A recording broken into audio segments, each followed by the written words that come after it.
ये बहुत दिनों पहले की बात है। सोनापुर में एक वृद्धा अपने 5 जुड़वा बेटों के साथ रहती थी। पांचों लड़के एक दूसरे से बहुत ही मिलते जुलते थे, मानो एक दूसरे का ही रूप हो।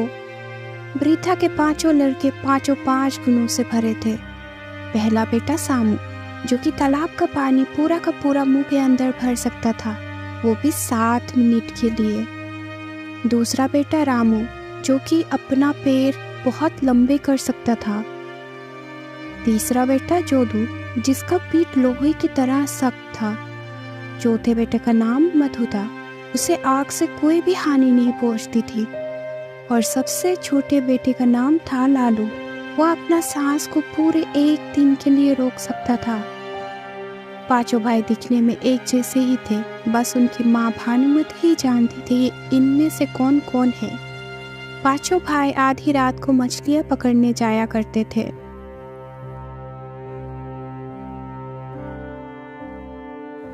भाइयों सुनो, मैं तालाब का सारा पानी अपने मुंह में भर लेता हूँ और तुम लोग जल्दी जल्दी मछलियाँ भरकर बाहर आ जाना। आप रोज रोज एक ही बातें क्यों करते हो भैया? क्या हमने कभी भी 1 मिनट का भी देरी किया है? हम तैयार है भैया।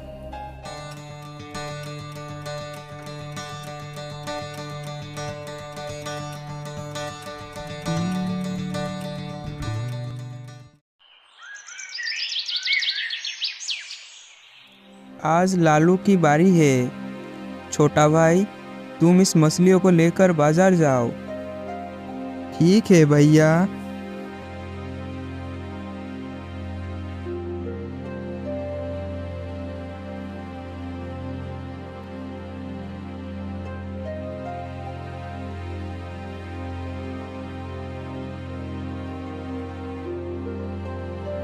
तुम्हें रोज रोज इतनी बड़ी बड़ी मछलियाँ कहाँ से मिलती है? हमें बताओ तो, हमें क्यों नहीं मिलती? हाँ, तुम जरूर कोई जादू टोना करते हो ना? नहीं नहीं, तुम्हें बताना ही पड़ेगा। तुम रोज इतनी बड़ी बड़ी मछलियाँ कहाँ से लाते हो? तुम्हें बताना ही पड़ेगा। अच्छा, तो आप लोगों को जानना है। तुम सुबह सुबह भोर में आना, मैं तुम्हें बड़ी मछलियाँ पकड़वा दूंगा। लालू ने घर जाकर सारी बातें बताई। सारी बातें सुनकर सामू तैयार हो गया। दूसरे दिन सारे मछुआरे तालाब किनारे हाजिर हो गए। बाकी 4 भाई आज नहीं आए थे। सुनिए, मैं 7 मिनट के लिए तालाब का पानी अपने मुंह में भर लूंगा। आप लोग 7 मिनट में जितना भी मछलियाँ पकड़ना है उन सबको पकड़ लीजिएगा। एक बार फिर से कह रहा हूँ, मैं 7 मिनट से ज़्यादा अपने मुंह में पानी नहीं भर सकता हूँ। ठीक है, तू चिंता मत कर।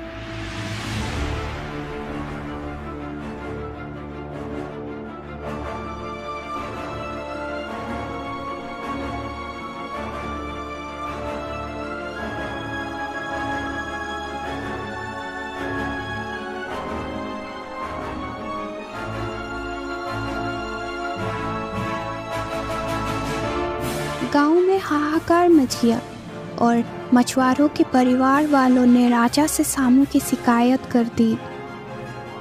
सारी बातें सुनकर राजा ने सामू से कहा, क्या उनकी बातें सच है शामू? तुमने अपने मुंह से पानी बाहर छोड़कर इतने सारे लोगों को दबाकर मार डाला। हाँ, ये सच है महाराज, ये सच है। पर अगर मैं पानी नहीं छोड़ता तो फिर मेरा गला फट जाता और मैं मर जाता। मैंने उनसे बार बार कहा था कि मैं पानी को 7 मिनट से ज़्यादा अपने मुंह में रोक नहीं सकता, पर उनमें से किसी ने भी मेरी बात नहीं मानी। इसलिए मजबूर होकर मुझे तालाब का पानी छोड़ना पड़ा और इसीलिए इस तरीके का घटना घट गई है महाराज। इतने सारे लोगों का मृत्यु का उत्तरदायी मैं तुम्हें ही मानता हूँ। तुम्हें तालाब का पानी में डुबाकर मारा जाएगा। तुम्हारी अंतिम इच्छा क्या है, बताओ। महाराज, जब मरना ही है तो मैं कोई भी विरोध नहीं करूँगा। बस मरने से पहले एक बार मैं अपने माँ से मिल लेना चाहता हूँ। ठीक है, ऐसा ही होगा।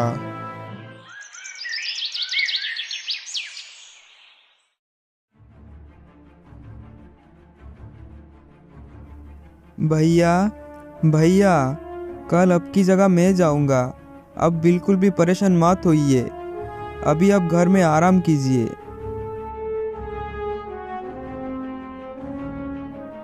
रामू तालाब में डूब के मरने के लिए आ गया। पूरे राज्य के प्रजा भी इस सजा को देखने के लिए आए थे। अरे ये क्या, तुमने तो कल लाल कमीज पहनी थी, आज नीली कमीज पहनकर क्यों आए हो? माँ का आदेश था महाराज। मैं अपने माँ का हर एक बात मानता हूँ। अब मैं आपका आदेश पालन करने जा रहा हूँ। महाराज, अलविदा। अलविदा महाराज।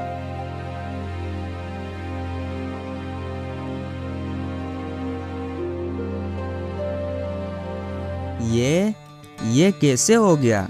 पाँव में रबर लगा के रखा है क्या? तालाब का पानी तो शामू का कुछ भी नहीं बिगड़ पाया। लगता है वो कुछ जादू टोना जानता है। ये क्या शामू, तालाब का पानी तो तुम्हारा कुछ नहीं बिगड़ पाया। अब तुम्हारा गर्दन मेरा जल्लाद काटेगा। बोलो बोलो, तुम्हारी अंतिम इच्छा क्या है? कल पूरी रात मेरी माँ रोई है महाराज। मैं बस जरा माँ को देख आऊँ महाराज। इसके अलावा मेरी और कोई भी इच्छा नहीं है। ठीक है, ऐसा ही होगा। अब कल सुबह ही तुम्हारी गर्दन काटी जाएगी।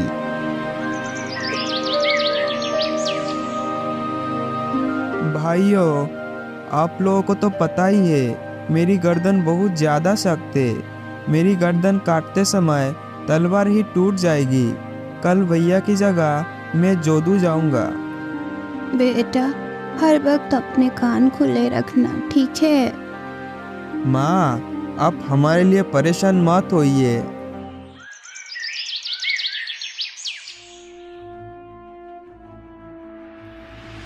ये हो क्या रहा है? मैंने अपने जीवन में ऐसा कभी नहीं देखा। प्रजागण सुनिए, कल शामू को आग में जलाकर मारा जाएगा।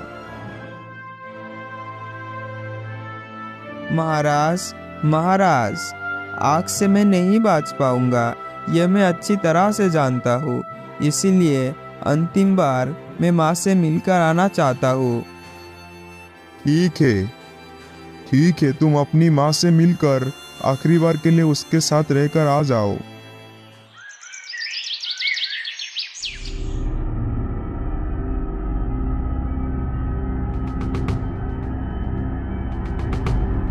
ये कैसे हुआ? आखिर ये क्या मामला है? पानी में डुबाया तो पैर लंबा हो गए, सर कटने गया तो तलवार टूट गए। ये शामू कोई जादू टोना जानता है। अरे ये सब क्या हो रहा है? मुझे तो कुछ भी समझ नहीं आ रहा। ये क्या, ये शामू को तो आग से कुछ भी नहीं हो रहा है। सुनो शामू, अब तुम्हें मिट्टी में दबाकर मारा जाएगा और यही होगी तुम्हारी सजा। दया करके मुझे आखिरी बार के लिए मेरी माँ से मिलने का अनुमति दीजिए महाराज। मुझे मेरी माँ का बहुत ज़्यादा याद आ रहा है। ठीक है, आखिरी बार के लिए मैं तुम्हें अनुमति देता हूँ। आज तुम अपने माँ से मिल लो, फिर कल सुबह ही तुम्हें मिट्टी में दफन कर दूंगा।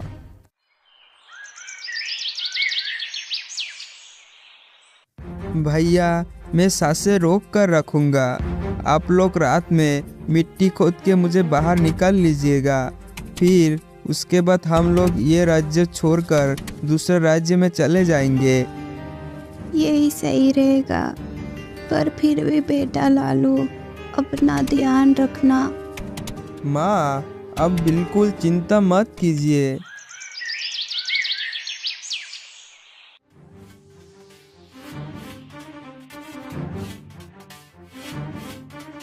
महाराज, इसके अंदर जो भी भूत था उसे मैंने भगा दिया।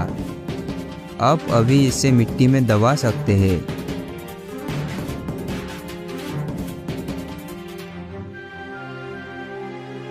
आखिरकार अंत में पापी को सजा मिल ही गया। अब चलो सभी। उधर अंधेरे में माँ को साथ लेकर चारों भाई लालू के पास आया। वो लोगों ने मिट्टी को खोदा और लालू को बाहर निकाल लिया।